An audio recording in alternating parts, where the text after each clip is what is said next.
السلام عليكم البنات، اش اخباركم؟ نتمنى تكونوا كاملين بخير، اموركم مزيانه. مرحبا بكم معايا فيديو جديد. فيديو اليوم كيكه اللي مشكلطه بالنسبه للناس اللي عزيز عليهم. كيكه ديال الشوكولات كتجي زوينه هاد الكيكه، وكتجي خفيفه، كتجي معلكه عفوا. جربوها غادي تعجبكم. ندوزو للطريقه. في بول غندير 3 البيضات، قبيصه ديال الملحه، غادي نزيد معاهم كاس ديال سنيده. العبار غير بكاس عادي، ماشي كاس العنبه، كاس عادي. والكيكه راه شفتو راه درتها في مول كبير ديال الفران ديال الضو. غادي نزيد الكاس السنيده. اللي كيبغي الحلاوه راه غادي يدير كاس العنبه، المهم كاس غير كاس عادي راه كافي. غادي نطرب مزيان هاد البيض مع سنيده والملحه حتى تذوب لينا الحبيبات ديال السنيده. غادي نزيد كاس لاروب ديال الزيت. شفتوا راه الكاس غير العادي، ماشي العنبه، غير العادي. درتي كاس العنبه ديري غير نص كاس.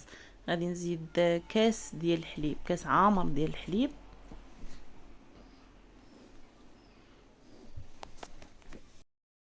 غنضيف فلون بنكهه الكراميل، كيجي زوين هاد المذاق ديال الكراميل في هاد الكيكه ديال الشوكولات، كيعطي واحد المذاق اللي زوين.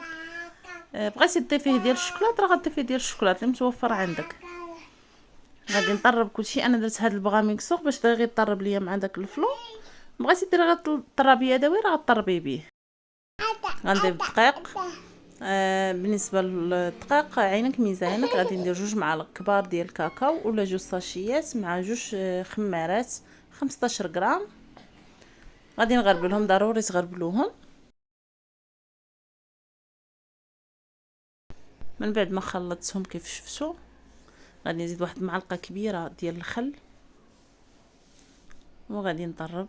وهذا هو السر من اسرار الكيكه باش تجي ناجحه معك. كاس عفوا نص كاس ديال الماء يكون غليان غليان، غادي تضيفيه وتبقاي تحركي بالزربه، كيعطيها واحد الهشه. ما نقولش لكم البنات، غير جربوها. سمحوا لي على صداع ولدي حدايا. صافي غادي نديرها في مول ولا المول اللي بغيتي نتيا، تدخليها الفران طيب على 180 درجه. غادي ندوز للصوص اللي كتجي حتى هي زوينه. غديري فيها 2 كيسان ديال الحليب مع 2 معالق ديال الكاكاو مع 3 المعالق ديال سنيده، معلقه ديال الزيت ولا الزبده اللي متوفر عندك. وغادي نزيد معلقه ديال النشا.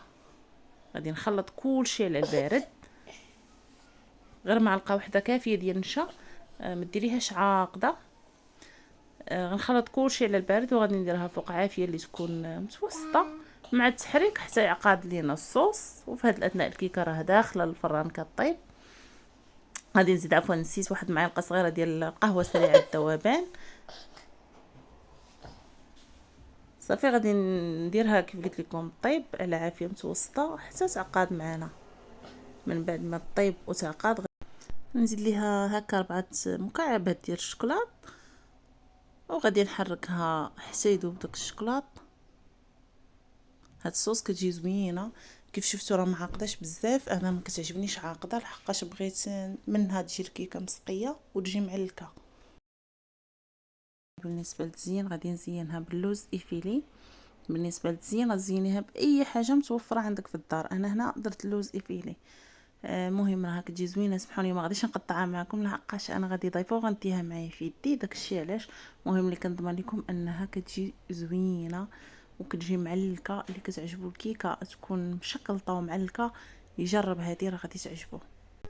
وراه كتجي كبيره كيف شفتوا 3 البيضات. راه المول كبير ديال الفران ديال الضو.